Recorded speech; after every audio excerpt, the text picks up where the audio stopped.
বিএনপির সাবেক আহ্বায়ক সাইফুল আলম নীরব বলেছেন, বিএনপি ক্ষমতায় আসলেই সনাতন ধর্মাবলম্বীরা নিরাপদ। আবার সময় এসেছে সব ধর্মাবলম্বীরা একত্রিত হয়ে দেশকে এগিয়ে নিয়ে যাওয়ার। ধর্ম যার যার, রাষ্ট্র সবার, কিন্তু গত ১৬ বছর আওয়ামী ফ্যাসিস্টরা সনাতন ধর্মাবলম্বীদের নির্যাতন করে তাদের কাছ থেকে ব্যবসার প্রতিষ্ঠান কেড়ে নিয়েছিল। বুধবার সনাতন ধর্মাবলম্বীদের দুর্গাপূজায় সর্বোচ্চ নিরাপত্তা দেওয়ার উদ্দেশ্যে ঘুরে ঘুরে প্রত্যেকটি পূজা মণ্ডপ পরিদর্শনকালে নীরব এসব কথা বলেন। পূজা মণ্ডপ পরিদর্শনে উপস্থিত ছিলেন ঢাকা মহানগর উত্তর সাবেক আহ্বায়ক সাইফুল আলম নীরব, মোহাম্মদ আলী, প্রবীণ, সবুর, আবু বক্কর, সুলাইমান, হুমায়ুন কবির আহমেদ সহ বিএনপি অঙ্গ সংগঠনের নেতাকর্মীরা। সনাতন ধর্মাবলম্বীদের সবচেয়ে বড় ধর্মীয় মহোৎসব দুর্গাপূজাকে ঘিরে আইন শৃঙ্খলা বাহিনীর পাশাপাশি রাজনৈতিক ব্যক্তিরাও নিরাপত্তার দায়িত্ব পালন করেছেন।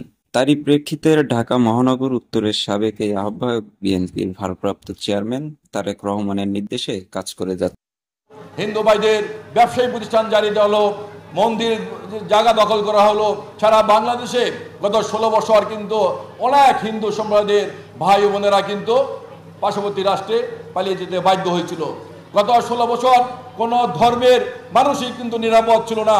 শুধু হিন্দু ধর্মাবলম্বী নয়, মুসলমান ধর্মের বাইরে নিরাপদ ছিল না, মুসলমান ধর্মের আলেমরাও নিরাপদ ছিল না, বৌদ্ধ ধর্মের লোকজনও নিরাপদ ছিল না। আপামর বাংলাদেশের কোনো মানুষই কিন্তু গত ১৬ বছর নিরাপদে ছিল না। আমরা দেখেছি স্বাধীনতার পর থেকে বিএনপি সরকার যতবার এসেছে, শহীদ রাষ্ট্রপতি জিয়া রহমান, মুক্তিযুদ্ধের ঘোষক রাষ্ট্রপতি জিয়া রহমান যখন ক্ষমতায় ছিলেন, তখন কিন্তু হিন্দু সম্প্রদায়ের ভাই ও বোনরা সহ সারা বাংলাদেশের সমস্ত মানুষ, ধর্ম, বর্ণ, জাতি উল্লেখ করে সবাই কিন্তু নিরাপদে ছিলেন। পরবর্তী পর্যায়ে আমাদের নেত্রী, দেশনেত্রী যখন খালেদা জিয়া বাংলাদেশের ক্ষমতায় ছিলেন, তখন কিন্তু সকল ধর্মের মানুষ নিরাপদে ছিলেন, নিরাপদে তাদের কাজকর্ম করতে পারছেন, তাদের ব্যবসা করতে পারছেন।